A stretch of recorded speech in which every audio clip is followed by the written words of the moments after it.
Hola, buenas tardes, bienvenidos a Pictogramas ARC, un espacio de selección de imágenes y pictogramas para la comprensión.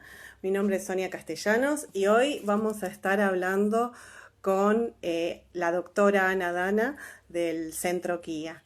Así que si estás ahí,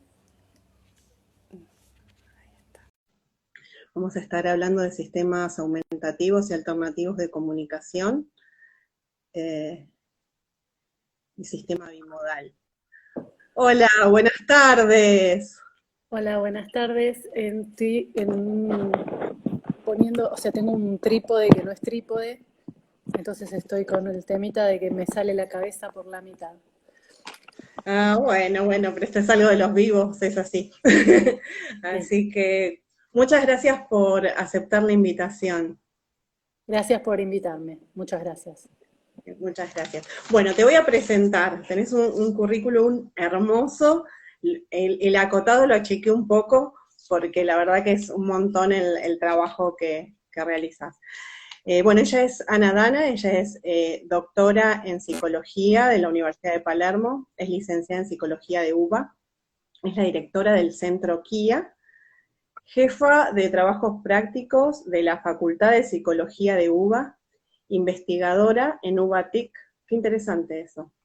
Docente responsable de la carrera de especialización en neuropsicología clínica de la Facultad de Psicología de UBA, docente responsable de diversos cursos en Chile, ¿no? Mm, sí, todos de té. Bueno, Bueno, es diplomada en autismo y Asperger en la Universidad de Palermo. Tiene la diplomatura superior en necesidades educativas y prácticas inclusivas de Flaxo. De eso vamos a hablar también. La diplomatura en trastorno del lenguaje, certificada en PECS y ADIR. Un posgrado en neuropsicología clínica en UBA. Es miembro de AIDEP, APEA y ARITA. Bien. ¿No? Y bueno, docente en UBA en varias, ¿no? Especialidades. Nombré una.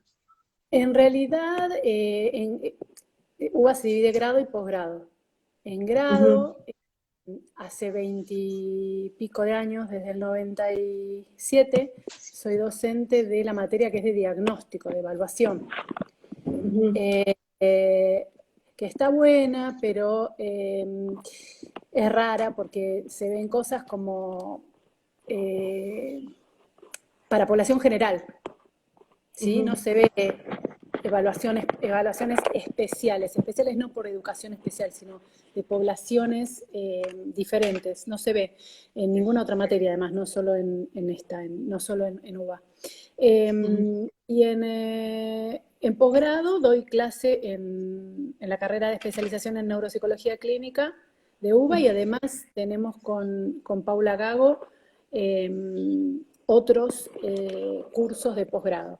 Y además después tenemos también en la UNSAM, que damos también prácticas profesionales, la carrera de neuro perdón, pero se me está cayendo este trípode que armé.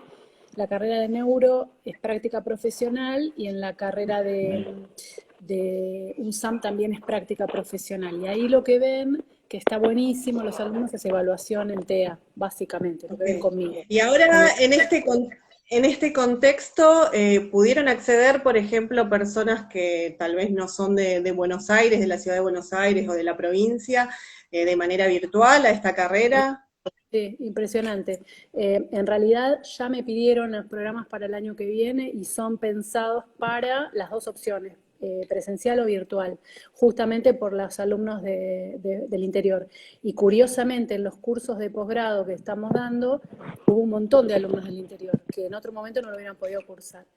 Sobre todo en el curso de evaluación en niños, evaluación neurocognitiva en niños, y en el curso de TEA también, gente del interior. Y estuvo buenísimo, porque es llegar sin querer, o sea, sin proponérselo, uno llegó a otra población.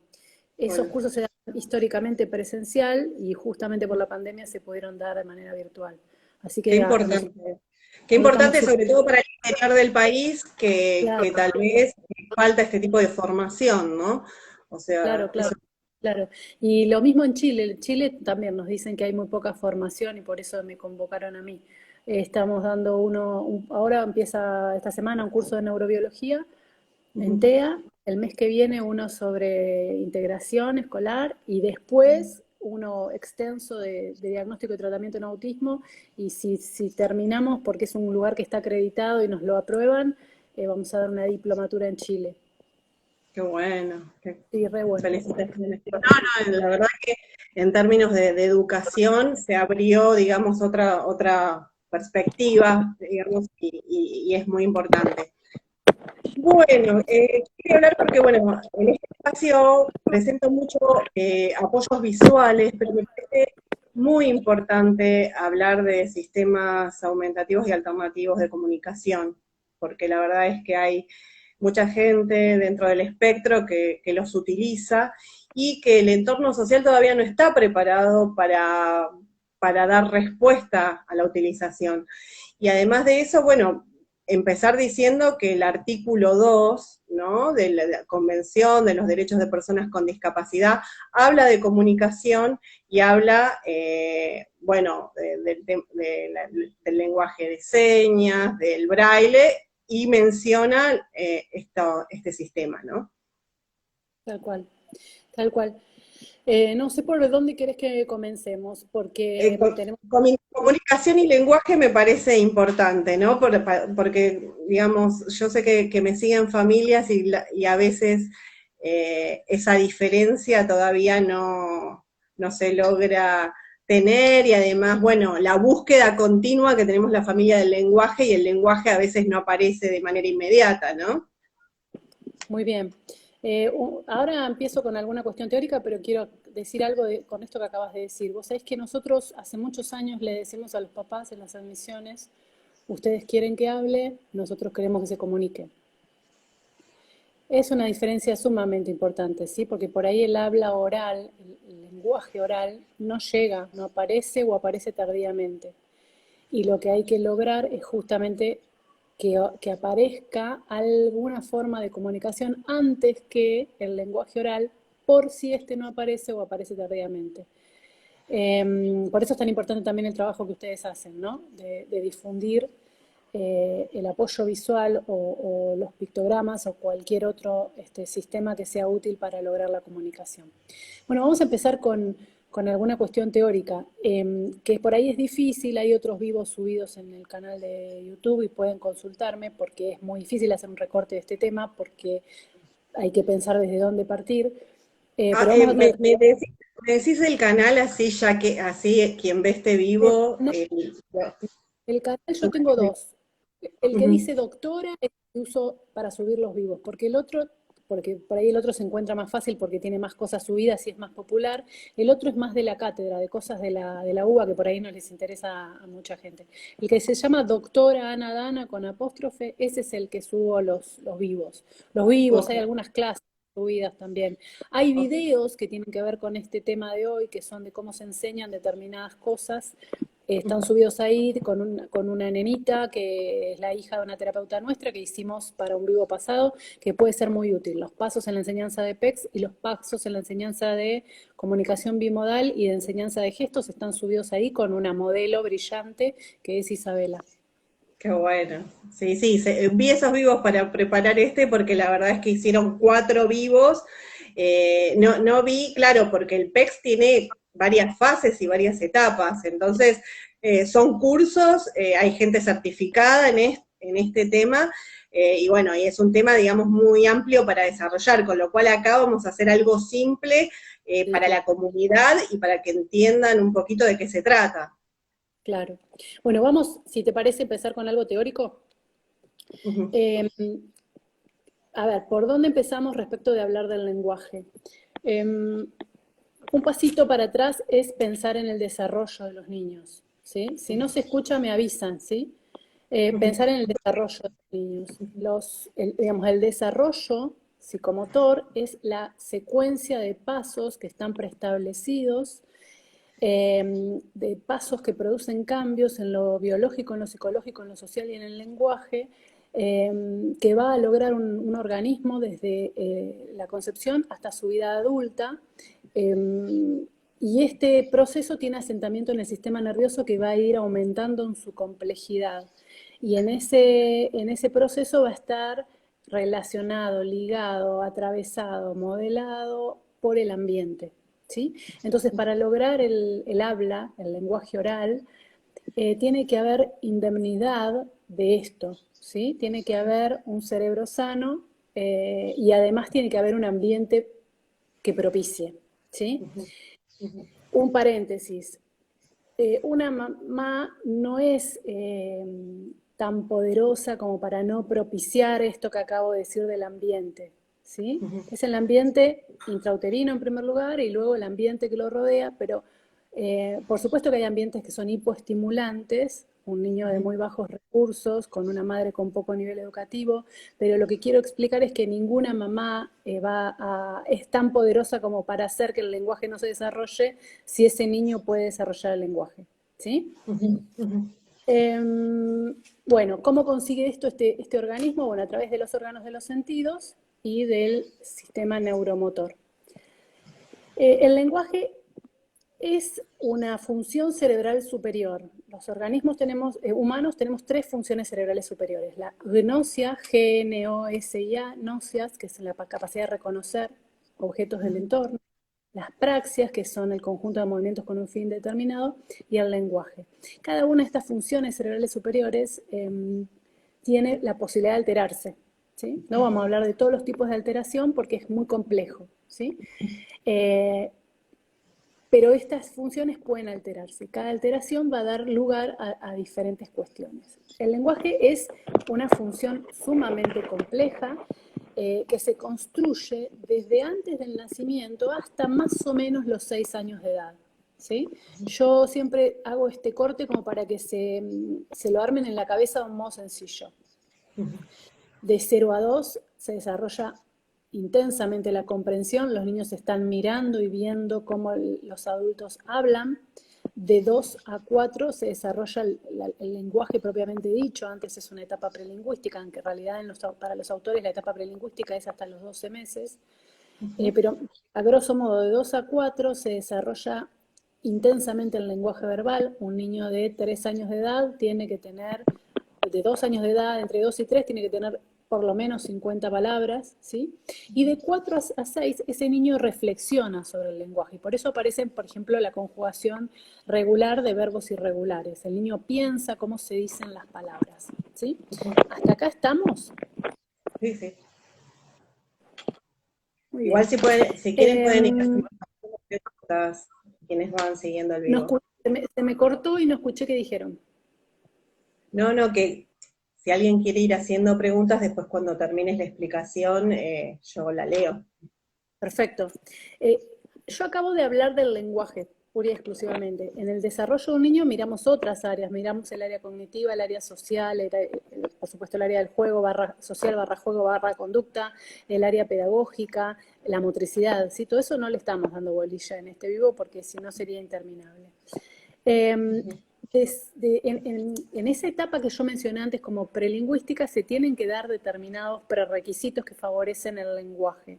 Esos prerequisitos son la sonrisa social y el contacto visual, como seguramente escucharon hablar un montonazo de veces, la atención conjunta, que es la atención entre 2 cabezas, entre 2 ojos, entre 2 personas referidas a un objeto, que es cuando un niño mira a la madre, mira el objeto y vuelve a mirar a la madre sin hablar, le está diciendo, che, estoy pensando en este objeto.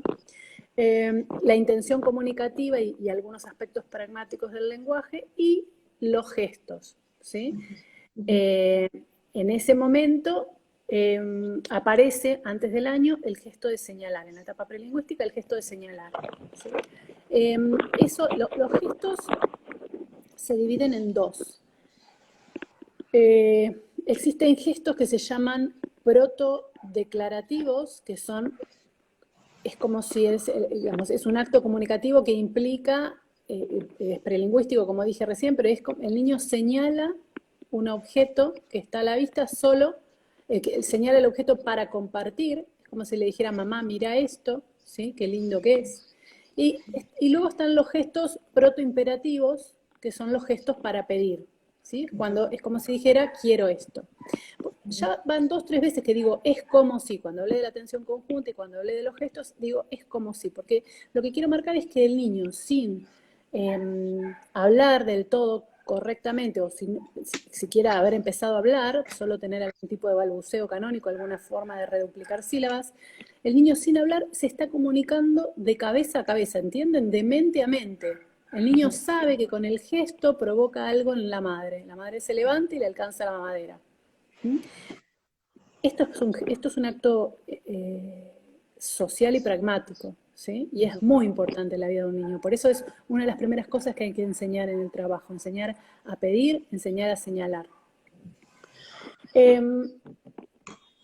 Relacionado con esto está, que también daría para una charla completa, pero está el cómo aprenden los niños. Los niños aprenden de manera incidental. Esto en criollo, en fácil, es de casualidad, solo por mirar, ¿sí? El lenguaje se aprende de esta manera. Yo no me siento con un niño a decirle, bueno, ahora te voy a enseñar a decir mamá, mamá, mamá, mamá. No, el niño aprende mirando, ¿sí? Aprende por estar en situaciones cotidianas que permiten ese aprendizaje. Y también aprende por imitación. Por eso, otro de los aspectos que hay que trabajar mucho cuando se comienza con un niño es la imitación no verbal primero, la imitación motora y después la verbal. A diferencia de otras habilidades que se aprenden de modo,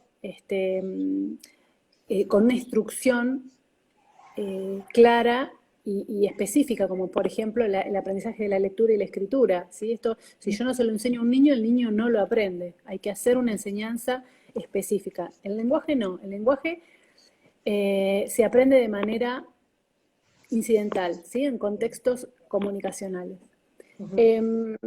¿Cómo sacamos provecho a ese aprendizaje incidental? Por ejemplo, en niños que vienen con un desarrollo un poquito más lento y que tienen algunos precursores del lenguaje, bueno, se aprende tratando de convertir en una situación comunicativa cualquier evento, cualquier situación que de la vida cotidiana del niño. Se trata de darle intencionalidad a esa enseñanza. Entonces el niño mira, hace un mínimo balbuceo y uno le dice, ah, ¿querés agua? ¿Sí? Esto se trabaja en un programa que se llama Tentaciones para la Comunicación, que yo suelo repartirlo porque me parece que es parte de lo que tienen que aprender los papás, ¿sí? ¿Está en tu página Tentaciones para la Comunicación? ¿Cómo? ¿Es un programa, Es un programa de módulos? ¿Cómo es? Es un programa de enseñanza estructurada, digamos, de esto que acabo de decir, de intentar convertir cualquier situación de intercambio con el niño en una situación de comunicación. ¿Sí? Que por otra parte no es nada difícil, es lo que hacen todas las mamás. Cuando un bebé balbucea, la mamá le dice, ay, hoy estás contento, capaz que el nene aquí está molesto porque el pañal está con pis, ¿sí? Claro. Las mamás decodificamos solamente un 30% de las cosas que les pasan a nuestros hijos, pero los niños emiten sonidos, hacen acciones y nosotros vamos dándole un sentido a eso. ¿Sí? Y así el niño va aprendiendo que lo que acaba de hacer genera X cosa en la mamá, o en su mamá o en su cuidadora. Entonces, dijimos las áreas que hay que mirar, dijimos qué es el lenguaje, hablamos parcialmente de los prerequisitos, hablamos de los gestos, el gesto de señalar, protodeclarativo y protoimperativos, y hablamos de lo que es el aprendizaje incidental. Entonces, una cosa más del aprendizaje incidental, que es, yo sé que los niños aprenden de manera incidental, pero yo puedo provocar situaciones de aprendizaje incidental. ¿Sí? De hecho, en los test, en adultos, no tiene nada que ver con el tema que estamos hablando ahora, se investiga, se mide cómo aprende incidentalmente un evaluado. ¿Por qué? Porque esto da la pista de cuánto aprovecha su entorno. Okay. ¿Sí? Si yo estoy acá y estoy en clase y me están hablando, y yo no registro nada del entorno, bueno, es altamente probable que no me nutra, no me favorezca o no pueda, por X motivo, aprender de ese docente que está hablando. En cambio, digamos, si tengo determinadas habilidades, es probable que el aprendizaje incidental sea una forma más para aprovechar y así aprender.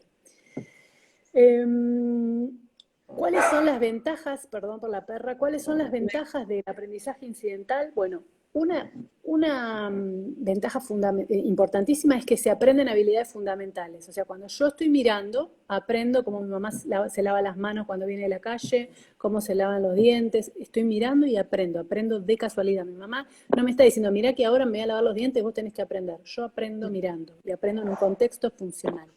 Esto además hace que el aprendizaje sea flexible, divertido y amable, ¿sí? Porque yo no te estoy torturando, mirá cómo me lavo los dientes.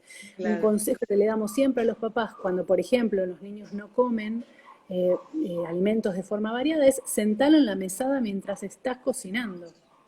Si vos le decís, toma, probá, es altamente probable que el nene se resista. En cambio, si haces como natural la situación de la alimentación, es más probable que el niño lo viva de modo más flexible, más amable, y entonces que aprenda un toque más. Y si a eso le podés sumar algo de diversión, como por ejemplo, no sé, nos pintamos la cara con un dulce de leche, y bueno, es más fácil que el niño acepte alimentos diferentes. Además, el aprendizaje incidental provoca curiosidad. Si yo le digo a un nene, mirá lo que tengo acá, y no se lo muestro, estoy generando curiosidad, ¿sí? O hago ruido con una caja. Esto yo lo hago siempre. Cuando voy a sacar un juguete, hago ruido. ¿Por qué? Porque si no le entra por vía visual, le entra por vía auditiva. Como yo no sé de entrada cuál es la modalidad sensorial preferencial de ese niño, y bueno, intento fogonear su curiosidad. El aprendizaje incidental... Se puede recomendar a las familias, digamos, trabajar sobre ese tipo sobre esa intervención, digamos, generar ese asombro, esa sorpresa, esa inquietud. Hay un montón de herramientas que las mamás usan de esto que estoy diciendo y no les saben poner un nombre, pero lo hacen. ¿Sí? Okay. Nosotros yo ahora estoy viendo unos bebés y vi videos de las madres y me parecen unas recapas, digamos. Tienen una cantidad de habilidades que ella no le pone nombre a eso. Claro. Pero eso de cerrarle la puerta para que no tenga todo al alcance, por ejemplo, y generar curiosidad. ¿Te acordás lo que escondimos acá? O cambiarle de lugar los juguetes o algún juguete para que se mueva y desplace. Por ahí un niño que tiene dificultades de otro tipo. Son un montón de habilidades. ¿Sí? Los papás conocen a los niños y saben por dónde entrarles. Hay otros papás que no, que por ahí les cuesta más, por supuesto. Hay terapeutas que también les cuesta más. Bueno, por eso hay que enseñarles. Y además el aprendizaje incidental sirve para expandir el conocimiento de una persona. ¿Sí? Si yo estoy aprendiendo esto y de casualidad aprendo aquello, y bueno, mi bagaje, mi capacidad de aprender, de mis conocimientos van a aumentar. Esto es muy importante. En este punto, casi todo, tiene que ver con el padre, ¿sí? Porque es el padre el que está en esas situaciones en las que se da el aprendizaje incidental. No somos los terapeutas. El terapeuta puede estar cuando ya el niño consulta, pero antes que el niño consulte, estas situaciones de enseñanza-aprendizaje se dan en el ámbito de la familia y de la casa, a lo sumo del colegio. Entonces el papá es el protagonista, digamos, junto con el niño, ¿sí? El papá es el que enseña esto. Y por supuesto después en el colegio también se aprenden cosas. A ver, compartir es un aprendizaje incidental que está ligado a los contextos escolares, el hijo único, digamos, ¿no? ¿Tu hijo no fue al jardín porque es hijo único? Bueno, es eso, ¿no? Es en el jardín se aprende por aprendizaje incidental, por ejemplo, a prestar los chiches. ¿Cuál es una desventaja gravísima, por lo menos para los que hacemos TCC o los que hacemos terapia conductual, que no se puede medir? ¿Sí? ¿Por qué? Porque son contextos naturales. ¿Cómo haces para estar persiguiendo a esa familia para ver qué sirve y qué no sirve de ser enseñado mediante aprendizaje incidental? Por lo tanto, lo que nosotros aconsejamos es prueben, háganlo todas las veces que sea necesaria, todas las veces que puedan. ¿Sí? Me fui por las ramas, ¿no es cierto? No, porque estos son los prerequisitos para para hablar de sistemas aumentativos y alternativos de comunicación, ¿verdad? Sí, una cosa más que podemos hablar. Yo mencioné algunos prerequisitos, en los videos están los prerequisitos.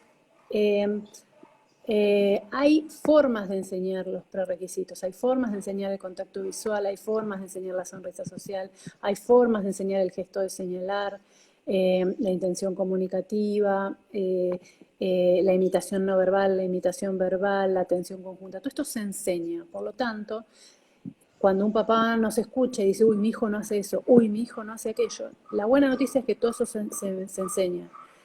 Las terapias de este tipo, las cognitivas y las conductuales, tienen como soporte que casi cualquier cosa puede ser transformada en un ítem de enseñanza. Se Okay. enseña, ¿sí? En todas las etapas, o sea, porque estuvimos hablando mucho de niñez, pero tal vez nos están siguiendo padres de niños de adolescentes con autismo o jóvenes con autismo. En todas las etapas se Para mí puede. es siempre, para mí es siempre. Si estás Okay. vivo, se puede aprender, siempre. De hecho, no vimos nada de biología, pero hasta la 10ª década de vida hay estudios que hablan de la plasticidad neuronal. Entonces, Sí, no. siempre. Y siempre porque el niño lo merece, el pibe, el adulto lo merece.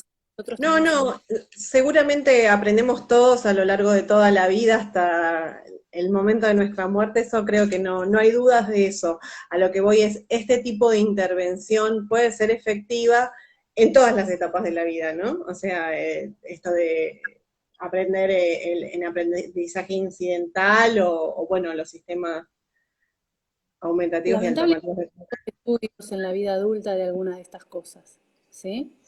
Pero la experiencia clínica dice que vos podés, por ejemplo, nosotros teníamos un nene grande de 15 años que tenía algo que se llama sordera verbosemántica, que es que no comprendía nada del lenguaje hablado, nada. Y por supuesto tenía muchísima limitación, ¿sí? Ese niño, un día le mostramos un pictograma y ese niño se paró y apagó la luz. Un nene que no seguía una sola acción, no seguía una sola orden, ni simple ni compleja, que no tenía un solo sonido. Con una imagen, ese niño, nosotros decimos, le cambió la vida. Claro.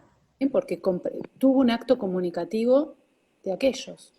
Nosotros no le explicamos lo que tenía que hacer, no le mostramos la tecla de la luz.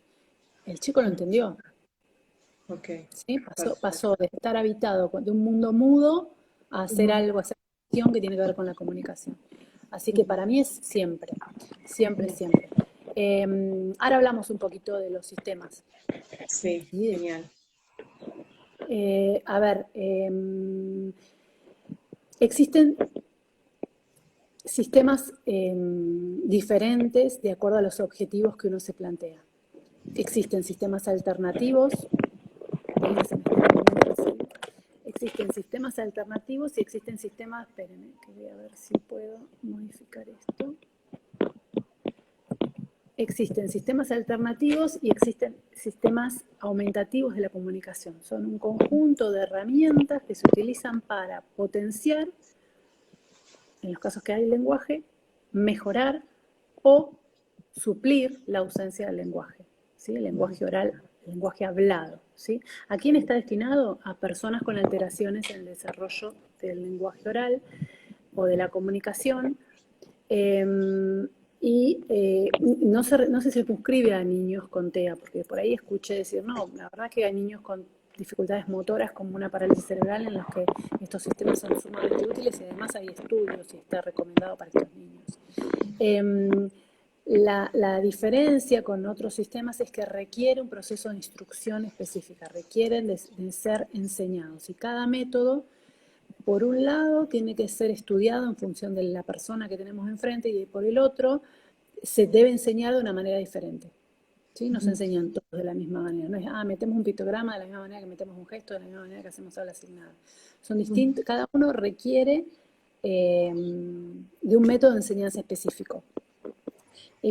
Digamos, ¿para qué va a servir? Va a servir para que el usuario, o debería servir para que el usuario mejore su funcionalidad, mejore su vida próxima, ¿sí? Además, el objetivo sería que la persona lo pueda lograr de manera espontánea, los pueda utilizar de manera espontánea y además debería ser generalizable. ¿sí? Ujú. O sea, que no lo use solamente con la terapeuta, que no lo use solamente con la madre. Ujú. Em, entonces, dijimos cuál es el objetivo, dijimos a qué está, digamos, a qué población está destinada. Bueno, se dividen básicamente en dos grupos. Los sistemas alternativos, como dije recién, son o se utilizan para suplir la ausencia del lenguaje. Y un ejemplo de esto es el lenguaje de señas que mencionabas vos al inicio, ¿sí? Ujú. Esto también es muy importante porque no sé si Argentina tiene tanta carga de difusión, hay toda una pelea en la comunidad sorda de si tienen que ser oralizados o no tienen que ser oralizados. Bueno, lo que quiero decir con esto es que hay mucho material, pero que no es de acá de Argentina, viene de afuera. Cuando uno utiliza el lenguaje de señas, tiene que utilizar el lenguaje de señas del país en donde lo vamos a usar, ¿sí? Ujú. O sea, no vale usar los gestos del lenguaje de señas de España, eso estoy queriendo Ujú. decir. Los sistemas eh, aumentativos sirven para mejorar, para aumentar, como su nombre lo indica, el lenguaje oral. Un ejemplo de esto, ayudan al desarrollo del código oral.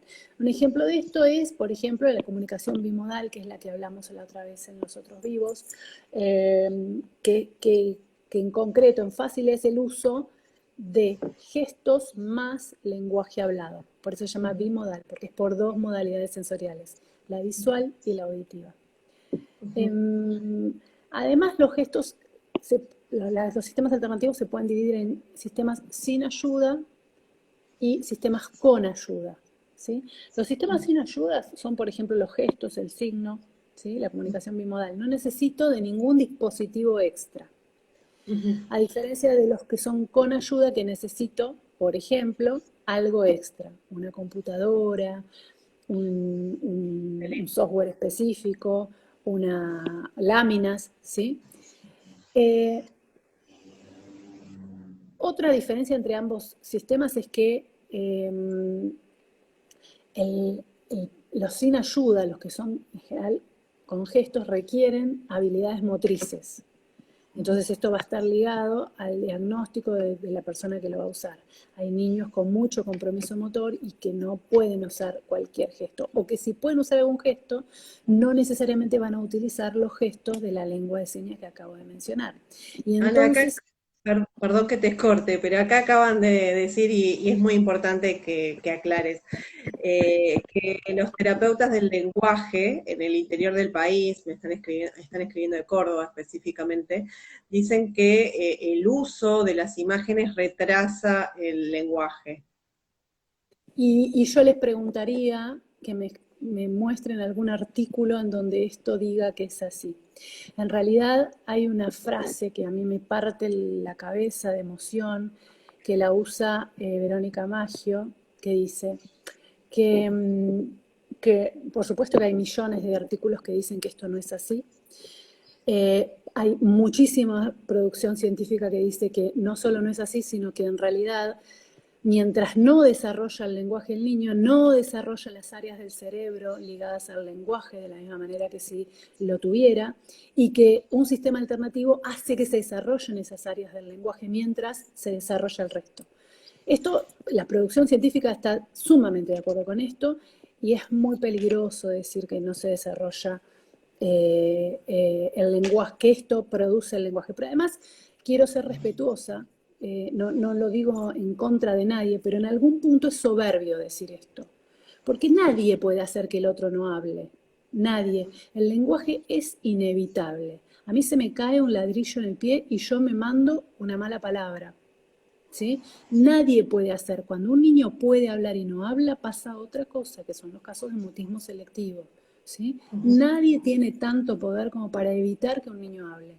Y por el contrario, si no se utilizan estos sistemas, está archidemostrado que el niño no desarrolla las áreas del lenguaje. Pero la frase que usa, o la explicación que usa Verónica, que a mí me partió la cabeza porque ella es fono, no es psicóloga, es que además están las cuestiones emocionales. Digamos, ¿cómo puede ser que un niño se desarrolle bien afectivamente si no puede comunicar?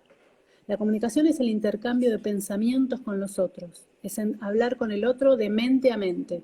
Si yo quiero decirte te quiero mucho y no puedo, no solo se va a alterar mis habilidades sociales, mis emociones, mi autoconcepto, sino que además voy a vivir frustrado. Y por eso aparecen los berrinches. Todo niño que no tiene lenguaje y que no puede comunicar, tiene berrinches. Salvo que sea un niño súper pasivo, tiene berrinches. Y está bien que tenga berrinches. Porque lo que significa es que se da cuenta que no puede comunicar. Lo que significa es que quiere comunicar y no puede. Por más que por ahí sea un incordio que tenga este berrinche, ¿no? Pero está buenísimo. Porque quiere decir que necesita comunicar. ¿Sí? Claro. Y no es una casualidad eso, cuando vos ves un niño así en el consultorio, le enseñás un gesto y a los 3 minutos lo está haciendo el nene. A los 3 minutos. Claro. Esa es la prueba evidente de que el gesto... Vamos a estar hablando de sistemas aumentativos y alternativos de comunicación y sistema bimodal. Hola, buenas tardes. Hola, buenas tardes. Estoy poniendo, o sea, tengo un trípode que no es trípode, entonces estoy con el temita de que me sale la cabeza por la mitad. Ah, bueno, pero esto es algo de los vivos, es así. Así que muchas gracias por aceptar la invitación. Gracias por invitarme, muchas gracias.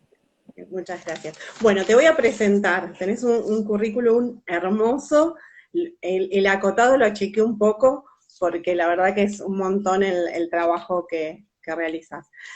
Bueno, ella es Ana Dana, ella es doctora en psicología de la Universidad de Palermo, es licenciada en psicología de UBA, es la directora del Centro KIA, jefa de trabajos prácticos de la Facultad de Psicología de UBA, investigadora en UBA-TIC, qué interesante eso. Docente responsable de la carrera de especialización en neuropsicología clínica de la Facultad de Psicología de UBA, docente responsable de diversos cursos en Chile, ¿no? Sí. Bueno, es diplomada en autismo y Asperger en la Universidad de Palermo, tiene la diplomatura superior en necesidades educativas y prácticas inclusivas de Flaxo, de eso vamos a hablar también. La diplomatura en trastorno del lenguaje, certificada en PECS y ADIR, un posgrado en neuropsicología clínica en UBA. Es miembro de AIDEP, APEA y ARITA. ¿No? Y bueno, docente en UBA en varias, ¿no? Especialidades, nombré una. En realidad, UBA se divide grado y posgrado. En grado, hace 20 y pico de años, desde el 97, soy docente de la materia que es de diagnóstico, de evaluación. Que está buena, pero es rara porque se ven cosas como para población general, ¿sí? No se ve evaluaciones especiales no por educación especial, sino de poblaciones diferentes, no se ve en ninguna otra materia, además, no solo en esta, no solo en UBA. Y en posgrado doy clase en la carrera de especialización en neuropsicología clínica de UBA y además tenemos con Paula Gago otros cursos de posgrado. Y además después tenemos también en la UNSAM que damos también prácticas profesionales, la carrera de neuro perdón, pero se me está cayendo este trípode que armé.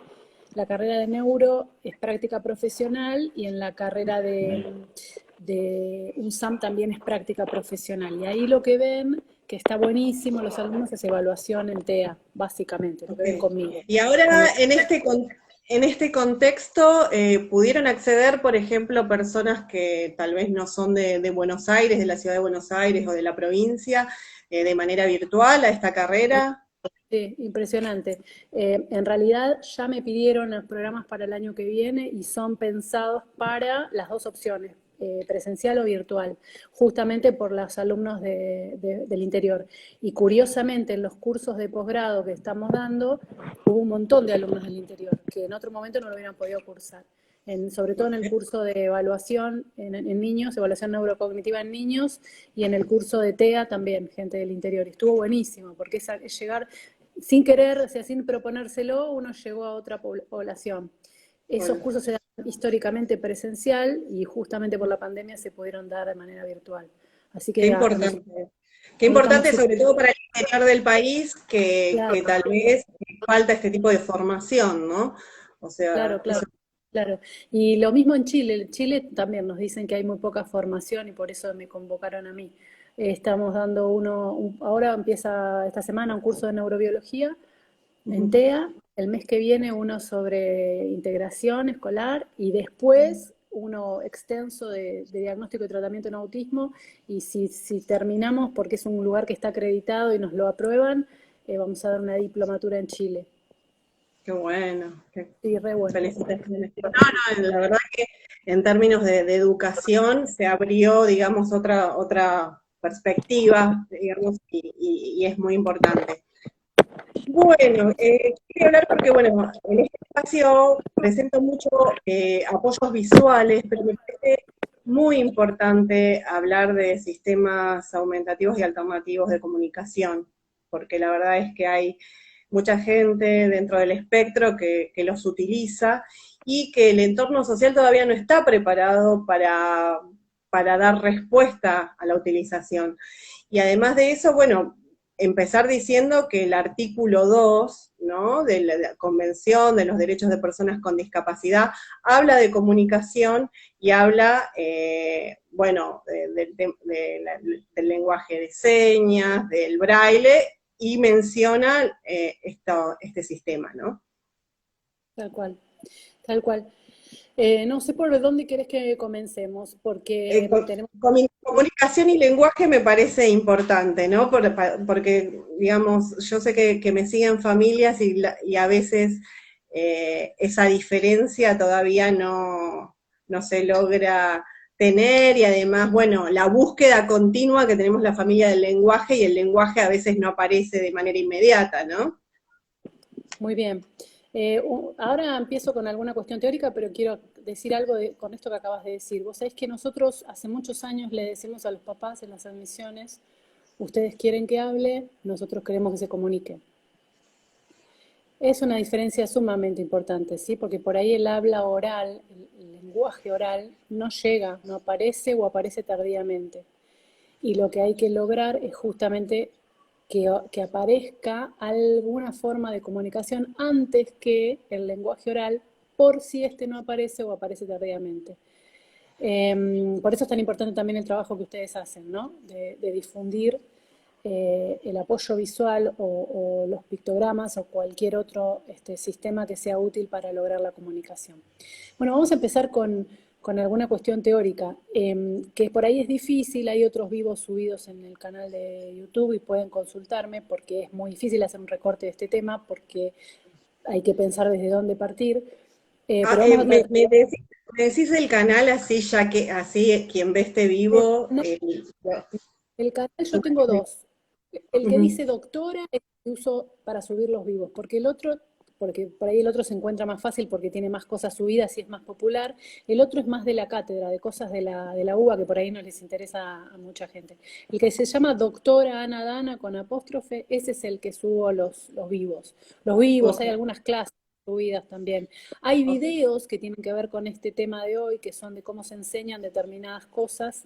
Están subidos ahí con una nenita que es la hija de una terapeuta nuestra que hicimos para un vivo pasado, que puede ser muy útil. Los pasos en la enseñanza de PECS y los pasos en la enseñanza de comunicación bimodal y de enseñanza de gestos están subidos ahí con una modelo brillante que es Isabela. Qué bueno. Sí, vi esos vivos para preparar porque la verdad es que hicieron 4 vivos.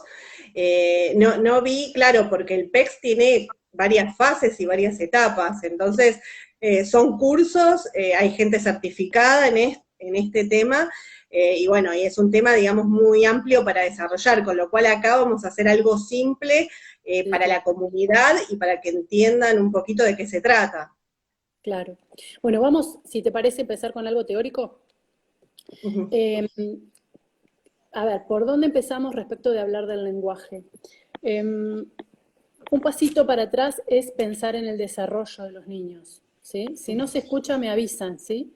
ujú, Pensar en el desarrollo de los niños. Digamos, el desarrollo psicomotor es la secuencia de pasos que están preestablecidos, de pasos que producen cambios en lo biológico, en lo psicológico, en lo social y en el lenguaje, que va a lograr un organismo desde la concepción hasta su vida adulta. Y este proceso tiene asentamiento en el sistema nervioso que va a ir aumentando en su complejidad. Y en ese proceso va a estar relacionado, ligado, atravesado, modelado por el ambiente. ¿Sí? Entonces, para lograr el habla, el lenguaje oral, tiene que haber indemnidad de esto, ¿sí? Tiene que haber un cerebro sano y además tiene que haber un ambiente que propicie, ¿sí? ujú, ujú, Un paréntesis, una mamá no es tan poderosa como para no propiciar esto que acabo de decir del ambiente, ¿sí? ujú. Es el ambiente intrauterino en primer lugar y luego el ambiente que lo rodea, pero por supuesto que hay ambientes que son hipoestimulantes, un niño de muy bajos recursos, con una madre con poco nivel educativo, pero lo que quiero explicar es que ninguna mamá es tan poderosa como para hacer que el lenguaje no se desarrolle si ese niño puede desarrollar el lenguaje. ¿Sí? Ujú, ujú, Bueno, ¿cómo consigue esto este organismo? Bueno, a través de los órganos de los sentidos y del sistema neuromotor. El lenguaje es una función cerebral superior. Los organismos humanos tenemos tres funciones cerebrales superiores. La gnosia, G-N-O-S-I-A, gnosias, que es la capacidad de reconocer objetos del entorno. Las praxias, que son el conjunto de movimientos con un fin determinado, y el lenguaje. Cada una de estas funciones cerebrales superiores tiene la posibilidad de alterarse. ¿Sí? No vamos a hablar de todos los tipos de alteración porque es muy complejo. ¿Sí? Eh, pero estas funciones pueden alterarse. Cada alteración va a dar lugar a diferentes cuestiones. El lenguaje es una función sumamente compleja que se construye desde antes del nacimiento hasta más o menos los 6 años de edad. ¿Sí? Yo siempre hago este corte como para que se lo armen en la cabeza de un modo sencillo. De 0 a 2 se desarrolla intensamente la comprensión, los niños están mirando y viendo cómo los adultos hablan.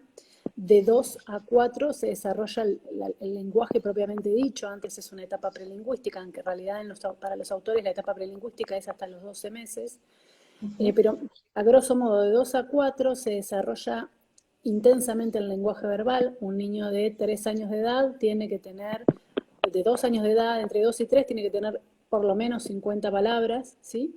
Y de 4 a 6 ese niño reflexiona sobre el lenguaje. Y por eso aparecen, por ejemplo, la conjugación regular de verbos irregulares. El niño piensa cómo se dicen las palabras, ¿sí? ¿Hasta acá estamos? Sí, sí. Muy Igual bien. si pueden, si quieren pueden ir Eh, haciendo preguntas quienes van siguiendo el vivo. se me cortó y no escuché qué dijeron. No, no, que si alguien quiere ir haciendo preguntas, después cuando termines la explicación, yo la leo. Perfecto. Eh, yo acabo de hablar del lenguaje, pura y exclusivamente. En el desarrollo de un niño miramos otras áreas, miramos el área cognitiva, el área social, por supuesto el área del juego, barra social, barra juego, barra conducta, el área pedagógica, la motricidad. ¿Sí? Todo eso no le estamos dando bolilla en este vivo porque si no sería interminable. Eh, en esa etapa que yo mencioné antes como prelingüística se tienen que dar determinados prerequisitos que favorecen el lenguaje. Esos prerequisitos son la sonrisa social y el contacto visual, como seguramente escucharon hablar un montonazo de veces, la atención conjunta, que es la atención entre dos cabezas, entre dos ojos, entre dos personas referidas a un objeto, que es cuando un niño mira a la madre, mira el objeto y vuelve a mirar a la madre sin hablar, le está diciendo, che, estoy pensando en este objeto. La intención comunicativa y algunos aspectos pragmáticos del lenguaje y los gestos, ¿sí? Eh, en ese momento aparece antes del año el gesto de señalar, en la etapa prelingüística el gesto de señalar. ¿Sí? Los gestos se dividen en dos. Existen gestos que se llaman protodeclarativos, que es como si es un acto comunicativo que implica, es prelingüístico como dije recién, pero el niño señala un objeto que está a la vista solo, que señala el objeto para compartir, es como si le dijera, mamá, mira esto, ¿sí? Qué lindo que es. Y luego están los gestos protoimperativos, que son los gestos para pedir, ¿sí? Cuando es como si dijera, quiero esto. Ya van 2 o 3 veces que digo, es como si, cuando hablé de la atención conjunta y cuando hablé de los gestos, digo, es como si, porque lo que quiero marcar es que el niño, sin hablar del todo correctamente, o sin siquiera haber empezado a hablar, solo tener algún tipo de balbuceo canónico, alguna forma de reduplicar sílabas, el niño sin hablar se está comunicando de cabeza a cabeza, ¿entienden? De mente a mente. El niño sabe que con el gesto provoca algo en la madre se levanta y le alcanza la mamadera. ¿Mm? Esto es un acto social y pragmático, ¿sí? Y es muy importante en la vida de un niño. Por eso es una de las primeras cosas que hay que enseñar en el trabajo, enseñar a pedir, enseñar a señalar.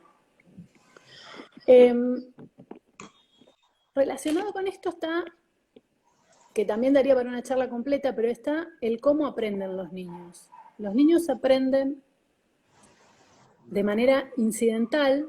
Esto en criollo, en fácil, es de casualidad, solo por mirar, ¿sí? El lenguaje se aprende de esta manera. Yo no me siento con un niño a decirle, bueno, ahora te voy a enseñar a decir mamá, mamá, mamá, mamá. No, el niño aprende mirando, ¿sí? Aprende por estar en situaciones cotidianas que permiten ese aprendizaje. Y también aprende por imitación. Por eso, otro de los aspectos que hay que trabajar mucho cuando se comienza con un niño es la imitación no verbal primero, la imitación motora y después la verbal.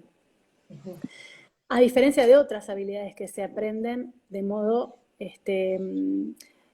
con una instrucción clara y específica, como por ejemplo el aprendizaje de la lectura y la escritura, ¿sí? Esto, si yo no se lo enseño a un niño, el niño no lo aprende. Hay que hacer una enseñanza específica. El lenguaje no. El lenguaje se aprende de manera incidental, ¿sí? En contextos comunicacionales.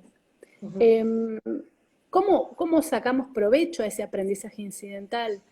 Por ejemplo, en niños que vienen con un desarrollo un poquito más lento y que tienen algunos precursores del lenguaje, bueno, se aprende tratando de convertir en una situación comunicativa cualquier evento, cualquier situación de la vida cotidiana del niño. Se trata de darle intencionalidad a esa enseñanza. Entonces el niño mira, hace un mínimo balbuceo y uno le dice, ah, ¿querés agua? ¿Sí? Esto se trabaja en un programa que se llama Tentaciones para la Comunicación, que yo suelo repartirlo porque me parece que es parte de lo que tienen que aprender los papás. ¿Sí? ¿Está en tu página Tentaciones para la Comunicación? ¿Cómo? ¿Es un programa, es un programa de módulos? ¿Cómo es? Es un programa de enseñanza estructurada, de esto que acabo de decir, de intentar convertir cualquier situación de intercambio con el niño en una situación de comunicación. ¿Sí? Que por otra parte no es nada difícil, es lo que hacen todas las mamás. Cuando un bebé balbucea, la mamá le dice, ay, hoy estás contento, capaz que el nene aquí está molesto porque el pañal está con pis, ¿sí? Claro. Las mamás decodificamos solamente un 30% de las cosas que les pasan a nuestros hijos, pero los niños emiten sonidos, hacen acciones y nosotros vamos dándole un sentido a eso. ¿Sí? Y así el niño va aprendiendo que lo que acaba de hacer genera X cosa en la mamá, o en su mamá o en su cuidadora. Entonces, dijimos las áreas que hay que mirar, dijimos qué es el lenguaje, hablamos parcialmente de los prerequisitos, hablamos de los gestos, el gesto de señalar, protodeclarativo y protoimperativos, y hablamos de lo que es el aprendizaje incidental. Entonces, una cosa más del aprendizaje incidental, que es Yo sé que los niños aprenden de manera incidental, pero yo puedo provocar situaciones de aprendizaje incidental.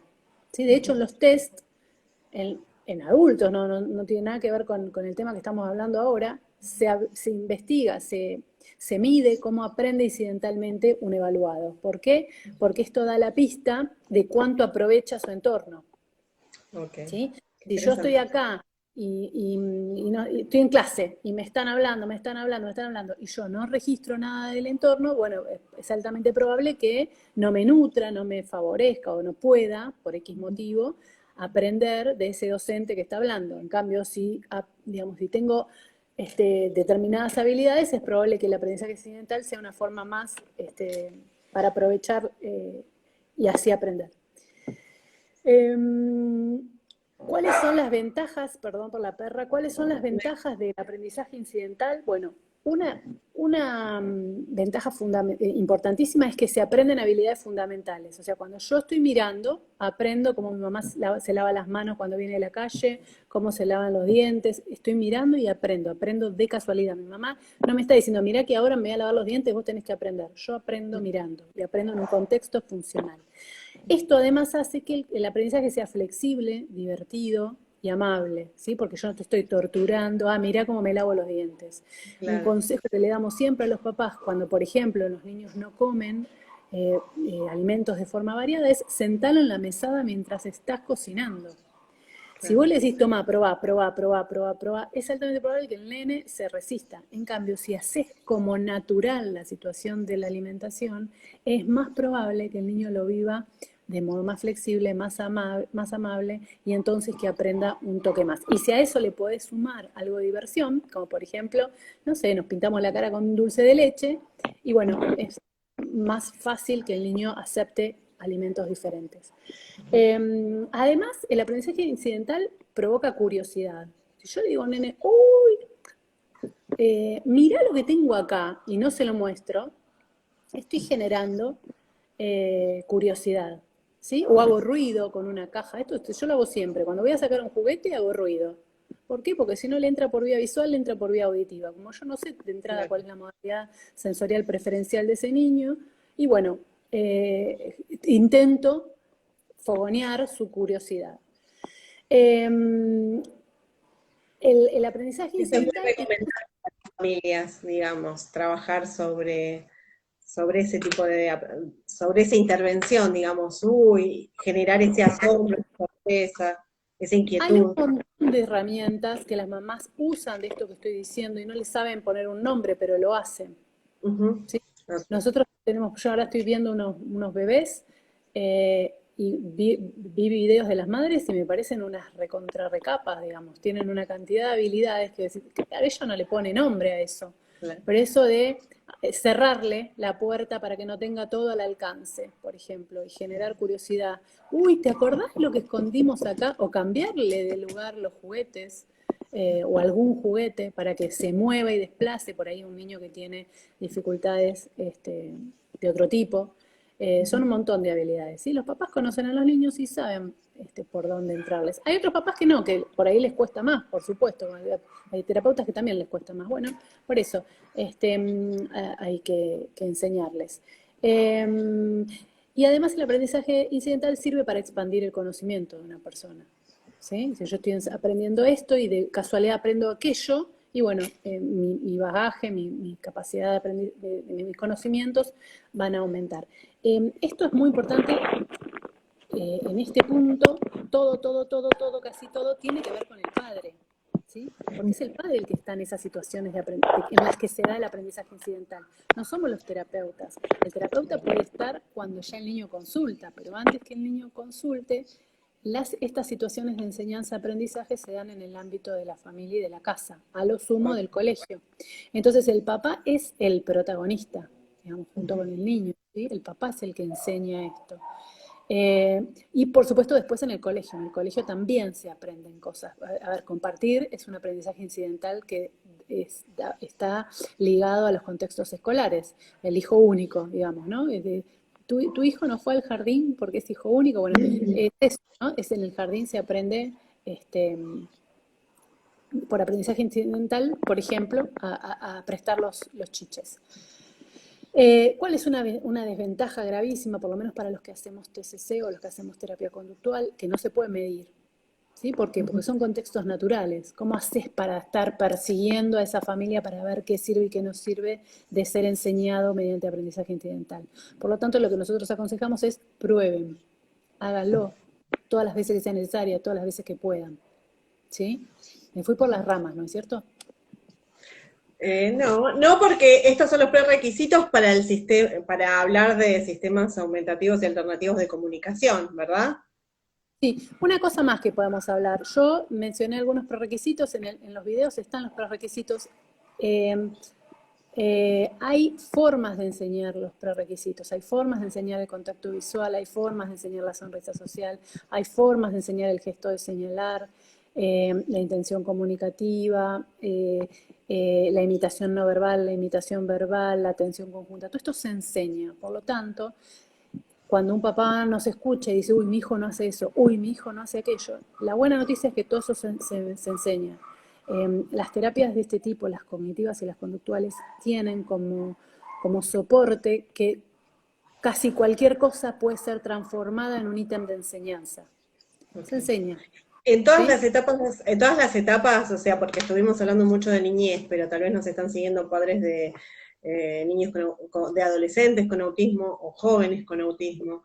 En todas las etapas se Para mí puede. es siempre, para mí es siempre. Si estás Okay. vivo, se puede aprender, siempre. De hecho, no vimos nada de biología, pero hasta la 10ª década de vida hay estudios que hablan de la plasticidad neuronal. Entonces, Sí, no, siempre, siempre.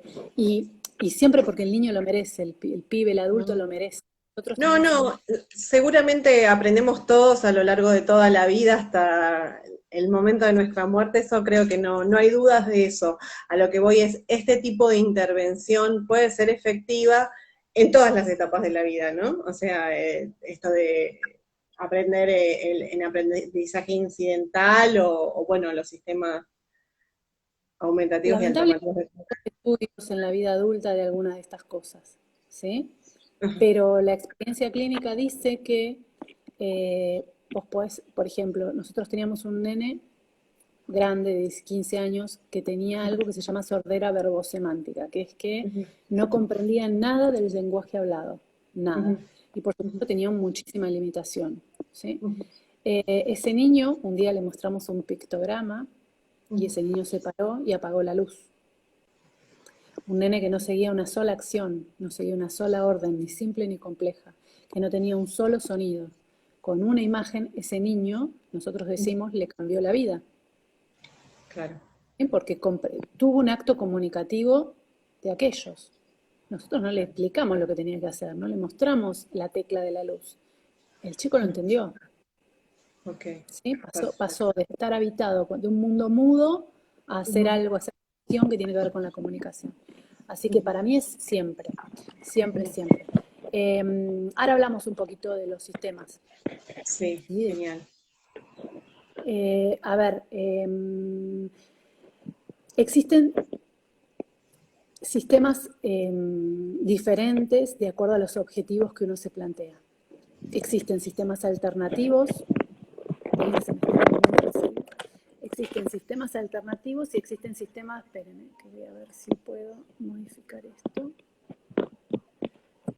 Existen sistemas alternativos y existen sistemas aumentativos de la comunicación. Son un conjunto de herramientas que se utilizan para potenciar, en los casos que hay lenguaje, mejorar o suplir la ausencia del lenguaje, ¿sí? El lenguaje oral, el lenguaje hablado, ¿sí? ¿A quién está destinado? A personas con alteraciones en el desarrollo del lenguaje oral o de la comunicación,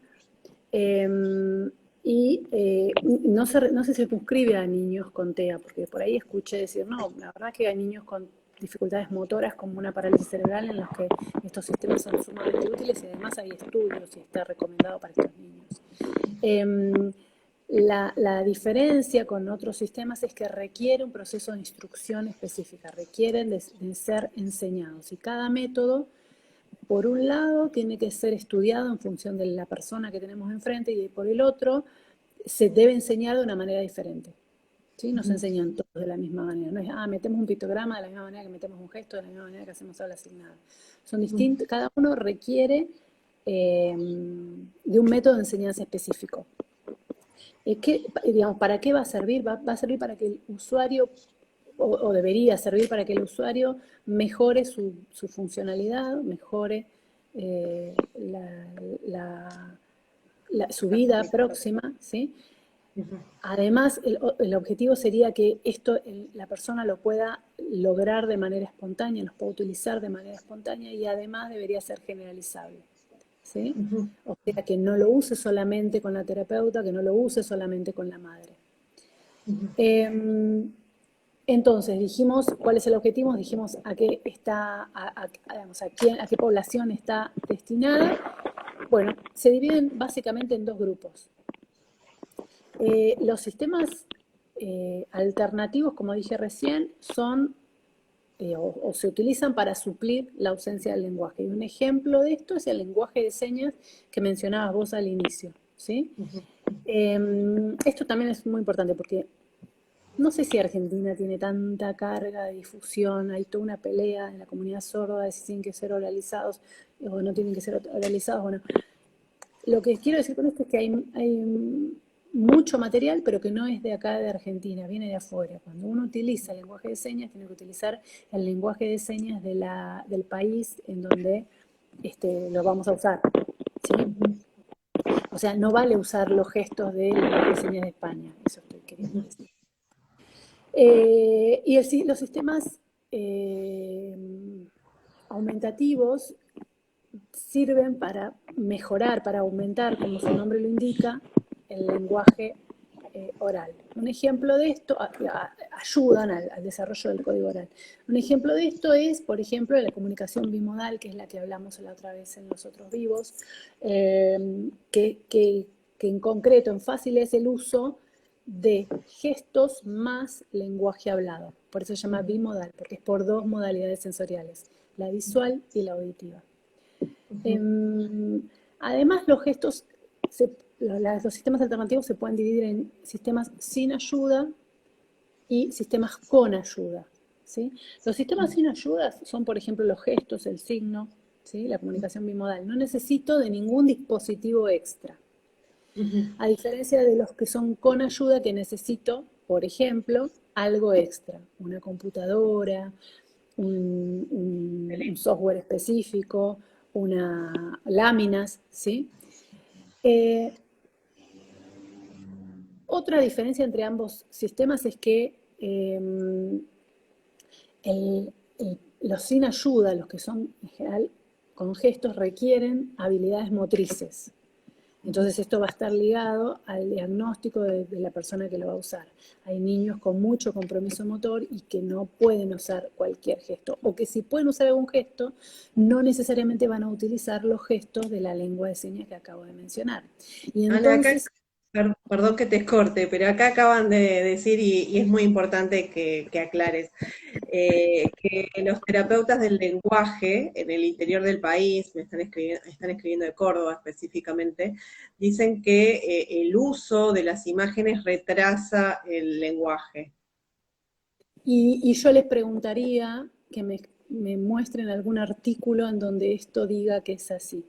En realidad hay una frase que a mí me parte la cabeza de emoción, que la usa Verónica Maggio, que dice que por supuesto que hay millones de artículos que dicen que esto no es así. Hay muchísima producción científica que dice que no solo no es así, sino que en realidad, mientras no desarrolla el lenguaje el niño, no desarrolla las áreas del cerebro ligadas al lenguaje de la misma manera que si lo tuviera, y que un sistema alternativo hace que se desarrollen esas áreas del lenguaje mientras se desarrolla el resto. Esto, la producción científica está sumamente de acuerdo con esto, y es muy peligroso decir que no se desarrolla el lenguaje, que esto produce el lenguaje. Pero además, quiero ser respetuosa. No lo digo en contra de nadie, pero en algún punto es soberbio decir esto. Porque nadie puede hacer que el otro no hable. Nadie. El lenguaje es inevitable. A mí se me cae un ladrillo en el pie y yo me mando una mala palabra. ¿Sí? Nadie puede hacer. Cuando un niño puede hablar y no habla, pasa otra cosa, que son los casos de mutismo selectivo.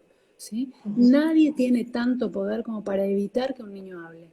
Y por el contrario, si no se utilizan estos sistemas, está archidemostrado que el niño no desarrolla las áreas del lenguaje. Pero la frase que usa, o la explicación que usa Verónica, que a mí me partió la cabeza porque ella es fono, no es psicóloga, es que además están las cuestiones emocionales. Digamos, ¿cómo puede ser que un niño se desarrolle bien afectivamente si no puede comunicar?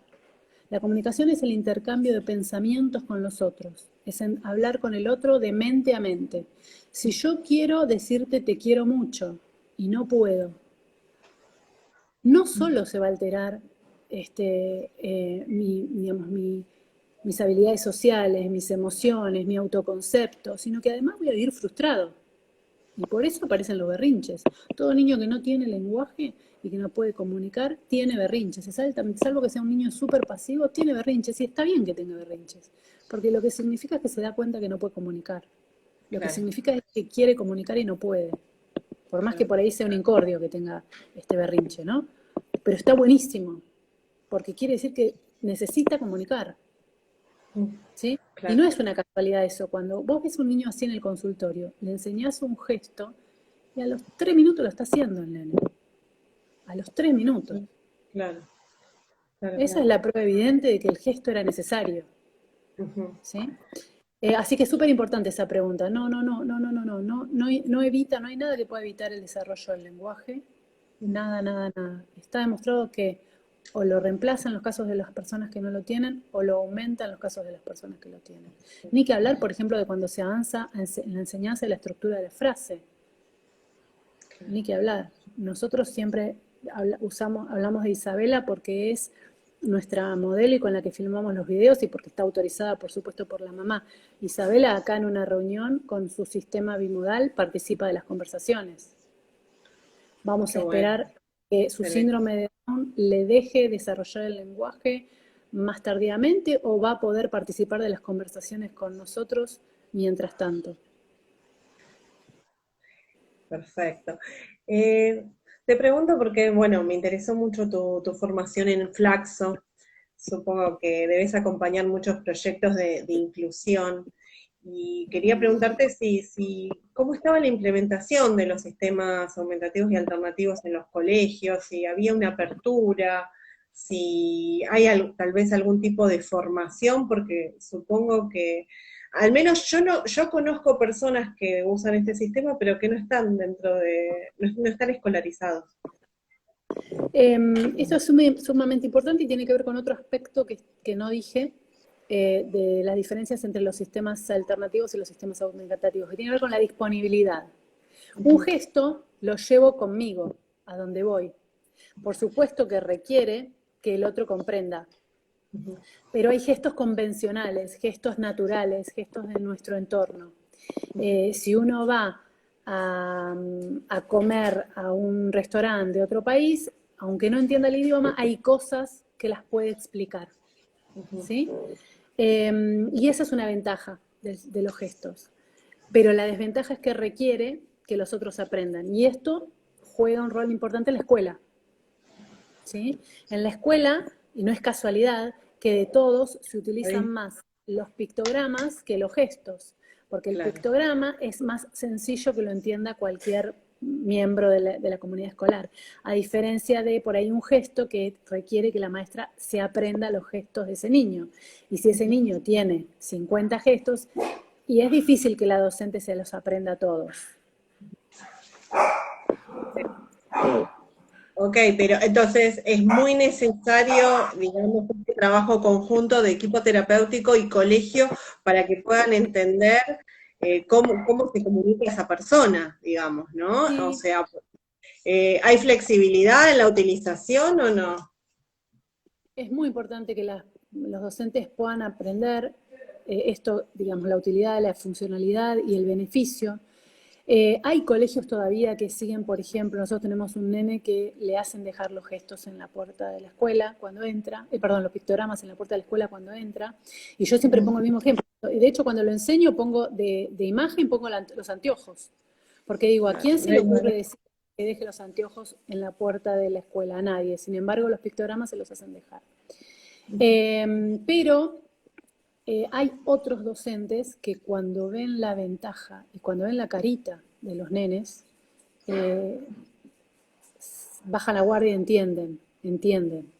Yo siempre digo esto, los aprendizajes pasan por el cuerpo. Cuando vos ves, no hay manera de volver atrás. Si vos ves que el niño con el gesto o con el pictograma frena y te mira la cara, no se puede desandar eso.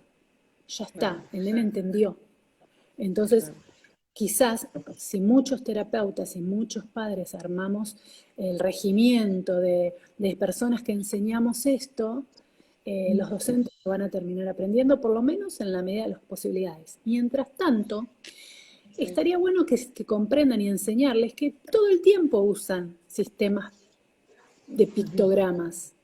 No lo enseñan como con las fases y los pasos que lo enseñamos las personas que estamos formadas en esto. Pero cuando vos en el aula entrás y tenés la A en mayúscula y en minúscula, con el dibujito de aro, la B con el dibujito de, no sé, cualquier palabra con B. Es un pictograma, en definitiva es algo que te representa. Son sistemas de pictos, son sistemas pictográficos. De ahí aparecen los pictogramas. Los pictogramas no salen de cualquier lado, ¿sí? Al que se le ocurrió porque entendía. A ver, las señales de tránsito son sistemas pictográficos, ¿sí? Las flechas, los baños, el varón y la mujer en los baños, son sistemas pictográficos. Y en estos entornos virtuales que surgieron ahora, acá están preguntando dónde se pueden formar en sistemas alternativos de comunicación. Hay mucho para formarse, hay poco en la Argentina. Yo me formé con la gente de PEX, de España, y digamos, se ve de modo parcial en algunos cursos extensos o diplomaturas.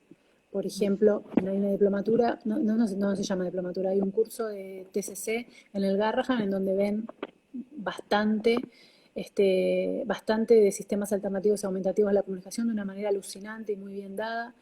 Es un curso anual, si no digo mal, ahí se ve. Pero por ahí para la gente que está en el interior, yo supongo que porque hay se un grupo... comunica con Centro Kia y bueno, y ustedes sabrán orientarlos Yo tengo manuales.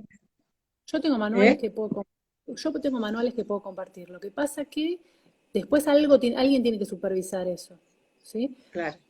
Alguien certificado, ¿no? Claro, porque si no se enseña mal. Y como yo dije antes que todo esto, la buena noticia es que todo esto son ítems de enseñanza, hay una cuestión que hay que tener muy importante en la enseñanza de niños con TEA, que es el aprendizaje sin errores. Porque hay muchas cosas para enseñar. Y si yo aprendo con error, después tengo que desaprender eso y enseñar lo nuevo. Y eso lleva tiempo y el niño no merece eso. Merece aprender algo que lo pueda implementar y que le mejore la vida. Entonces no hay que enseñar con errores. Y uno a veces si no está formado enseña con errores, con muy buena intención, pero puede enseñar con errores. ¿Sí? Claro. A veces muchos papás dicen, hice esta técnica y no me sirvió. Bueno, muchas veces no sirve porque fue mal enseñada. ¿Sí? O porque se abandonó en el medio la técnica. Y en entornos virtuales, ahora que la escuela se trasladó a casa, ¿no? ¿Se han implementado los sistemas alternativos y aumentativos? ¿Qué sucedió en este contexto? Y nosotros, por ejemplo, las personas que trabajan conmigo, que son terapeutas, yo no soy terapeuta, no trabajo de terapeuta con niños de nuestro centro, siguen utilizando los sistemas alternativos en las sesiones online, arman la agenda y como mínimo la agenda, y siguen utilizando los niños. O sea, plantean la agenda a través del Zoom, plantean una agenda a través del Zoom, ¿verdad? Exacto, plantean una agenda, la misma que vienen usando en el Zoom, Perfecto. y le siguen demandando a los niños los mismos sistemas que venían utilizando, ya sea, Ok. porque aparte, esto no lo dije, pero nosotros elegimos el sistema en función de la capacidad y la necesidad y el interés del niño.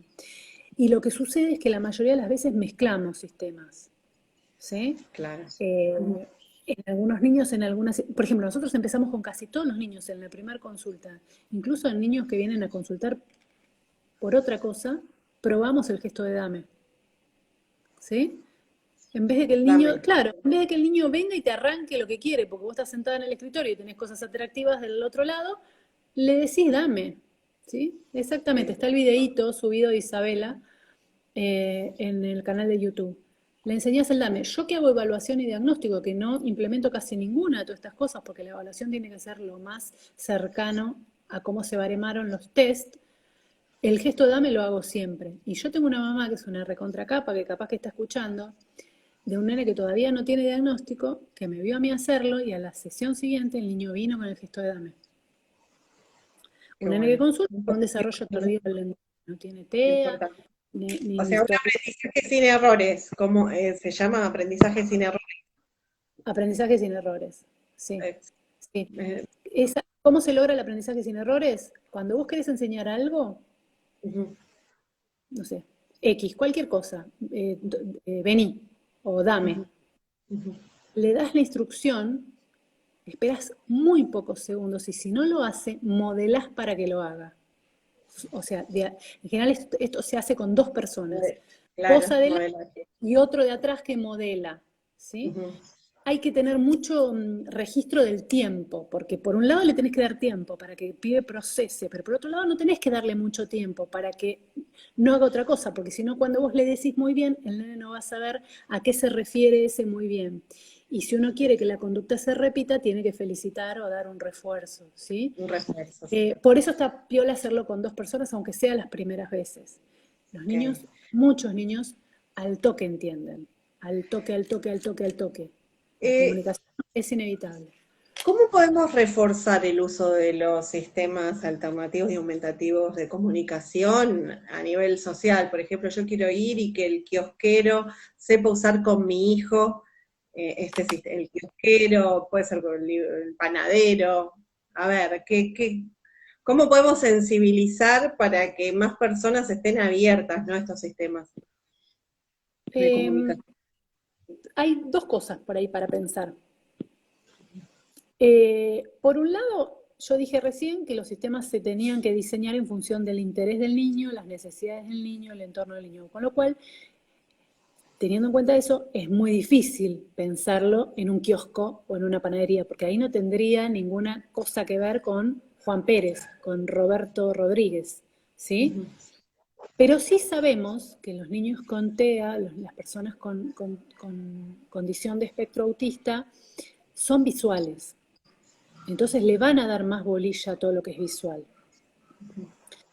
Entonces ahí podríamos pensar algunas cuestiones básicas, como por ejemplo la señalización de negocios, con cuestiones básicas, como por ejemplo dónde está el pan, dónde está la factura, dónde está el kiosco, dónde se paga, cuestiones hiper concretas. El trastorno del espectro del autismo es súper amplio y hay personas que necesitan la foto, por Ujú. ejemplo, de los PECs, y hay personas que con un dibujo sencillo es suficiente para que lo comprendan. Y entonces eso es una complicación. Pero sí o sí yo creo que siempre la imagen es valiosa eh, para lo que son los grandes espacios. Y también creo que es la imagen con la palabra, porque hay muchos niños que utilizan la lectura como un sistema aumentativo o alternativo. Nosotros teníamos un nene que consultó a los 12 años y no hablaba, solo lloraba. Cuando vino a la consulta conmigo no emitió más que llanto. Estaba muy enojado porque la mamá le había cambiado la rutina, el niño iba al colegio cerca nuestro y ese día le tocó la consulta, cambió y estaba muy enojado. Y yo lo veía que él hacía así. Y yo digo, este pibe lee. Entonces, nosotros en la sala de espera, porque no lo pude hacer ingresar al consultorio, tenemos pizarrón. porque damos clases, damos cursos. Y yo escribí, bueno, no quiero decir por si lo conocen, pero digamos, yo escribí las consonantes de su nombre y guioncitos para las voces. Escribí la primera consonante, guión, la segunda consonante, guión. Y el chico en un momento agarró el marcador y completó su nombre. Nosotros Sabía leer. nadie sabía que ese nene leía. ¿Sí? Ahí es un ejemplo para lo que preguntaban en Córdoba, digamos. Miren todo lo que se perdió de sistema. Ese nene tenía ya 12 años. ¿Vamos a seguir esperando que aparezca el lenguaje oral? Claro, sabía no, Es, claro. por eso, Tener muy en claro la comunicación y el lenguaje, tener muy en claro esa diferencia es clave. Es claro, clave y no el lenguaje es descartar la el imagen lenguaje como es recurso. hablar, ¿sí? Hay lenguaje oral, hay otros tipos de lenguaje, hay lenguaje gestual, hay lenguaje corporal. Eso es el lenguaje. La comunicación es el intercambio de pensamientos con los demás, es lograr por eso el que sabe el lenguaje habla de la importancia de la mutualidad. El lenguaje significa que entre las dos nos comprendemos las dos. Y yo estoy hablando y vos bostezás, perdón de nuevo por los perros, No hay problema. bostezás. Yo voy a pensar que a vos no te gusta lo que estoy diciendo, que te aburre, que tenés sueño, que dormiste poco anoche. Se me van a ocurrir una cantidad de cosas. Bueno, la comunicación es tener en cuenta todas esas cosas que te pueden estar pasando a vos cuando yo te digo X cosas. Y lo mismo vos, al revés, ¿sí? La comunicación es mucho más importante que el lenguaje y siempre, siempre, siempre implica el contexto. Lo que acá hacemos no es lo mismo que se hace, lo que hacemos en casa no es lo mismo que lo que hacemos en la escuela, no es lo mismo que lo que se hace, no sé, en un bar, en un restaurante, ¿sí? Bueno, había otra cosa más que preguntaron que me omití de contestar. No, estaba hablando del tema de... Al principio, porque claro, estuvimos viendo todo el desarrollo de una persona típica y bueno, el sistema entiendo que surge a partir de que este desarrollo no es típico y hay algunas alteraciones y por eso nos vemos obligados a utilizar otros recursos para la comunicación, ¿no?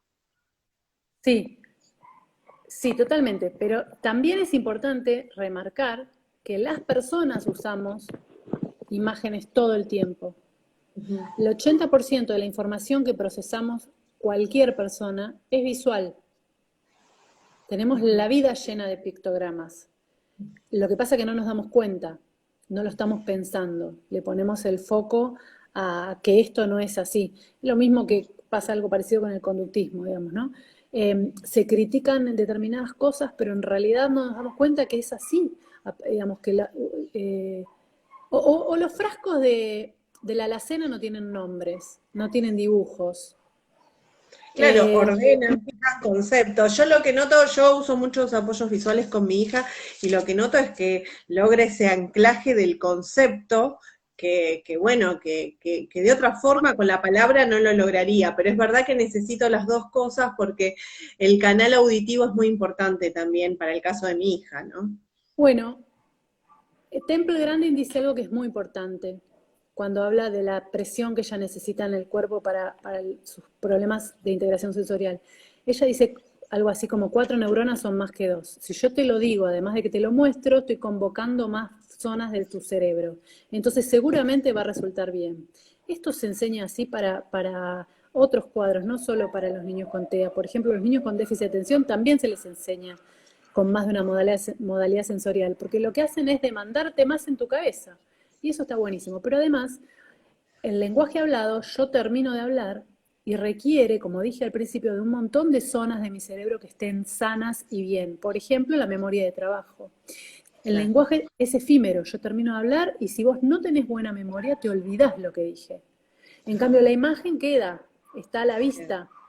¿Sí? Sí, por eso la memoria funciona mejor en reconocimiento que en evocación libre. Si yo te digo una lista de palabras de animales y después te digo, perro estaba ahí, bueno, es más fácil que yo te diga animales. claro. ¿Sí? Bueno, así funciona la imagen visual. Funciona como un recordatorio. Nuestras agendas son sistemas. Las agendas que usamos las personas que de a pie, digamos, las que usamos para ver a quién le di los turnos, digamos, Claro. son sistemas de apoyo, ¿sí? Y el apoyo tiene que estar diseñado en función de lo que le sirve al niño. Eh, eh, es muy importante el diseño del apoyo. Es muy importante como terapeuta y como padre ser flexibles con los apoyos. Es muy importante como terapeuta y como padre aprender muchos sistemas de apoyo para ir cambiando a medida que el niño avanza. No alcanza con que tenga una agenda con 120 pictogramas y que use siempre los mismos. ¿Sí? Hay que No, y mejorar el vocabulario, hay que mejorar. una madre este sábado comentaba que bueno, que el pictograma después se transforma en una palabra, ¿no? O sea que a Claro, veces o sea, desaparece la imagen y aparece la palabra de ese pictograma de claro, lo que hace el lunes, por ejemplo. claro. Eh, Si vos cómo se va estás transformando en la comprensión. Así que nos queda muy poco tiempo. Muchísimas gracias, muchísimas gracias. Yo no sé si queda algún concepto más o si alguien quiere hacer alguna pregunta, pero para mí era necesaria esta charla porque, bueno, quería ampliar un poco más el concepto de apoyos únicamente y que se supiera y que se hablara sobre estos sistemas. Así que, bueno, te agradezco un montón. Tu trabajo profesional es muy valorado. Sobre todo, bueno, esto de bimodalidad, al menos yo había escuchado muy poco. Así que ahora voy a ver, recordame la página.